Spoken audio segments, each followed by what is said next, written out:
বাংলাদেশের প্রায় 3 লক্ষের মতন মসজিদ আছে। এই মসজিদগুলোতে যে ইমাম সাহেবরা আছেন, মুয়াজ্জিম সাহেবরা আছেন, তাদেরকে একটি সামাজিক মর্যাদার ভিতরে আনা উচিত। এবং এটি পর্যালোচনাকে হয়তো একবারে আমরা পারবো না, কিন্তু পর্যায়ক্রমিকভাবে ধীরে ধীরে আমরা এই কাজটি শুরু করতে চাই।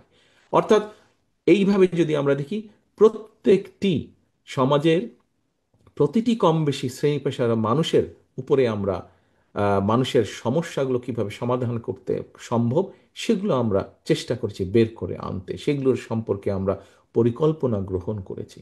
এখন যেই কথাটি বলতে চাইছিলাম, একটি দায়িত্বশীল দল হিসাবে জনগণ চায় সারাদিন রেডিও খুললে, টিভি খুললে, ফেসবুক খুললে, পত্রিকা খুললে, যাই করেন, সারা দিকে শুধু হইচই, ঝগড়া, ফ্যাসাদ, এইটা নাই, এইটা ভালো তো ওটা খারাপ, এইরকম কথাবার্তা। আমি মনে করি, আমার কাছে যেটি মনে হয়, এত দূর থেকে বসেও আপনাদের কথা শুনে, বিভিন্ন মানুষের কথা শুনে, জনগণ টায়ার্ড হয়ে গেছে এখন এইসব বক্তৃতা শুনতে শুনতে। জনগণ একটি ক্লিয়ার ইন্ডিকেশন চায়, ভাই তুমি কি করবা আমাকে বলো। আমি জনগণ, আমি তোমাকে ভোট দিব, তুমি কি করবা। ছাত্ররা জানতে চায় তাদের শিক্ষা ব্যবস্থাকেই হবে।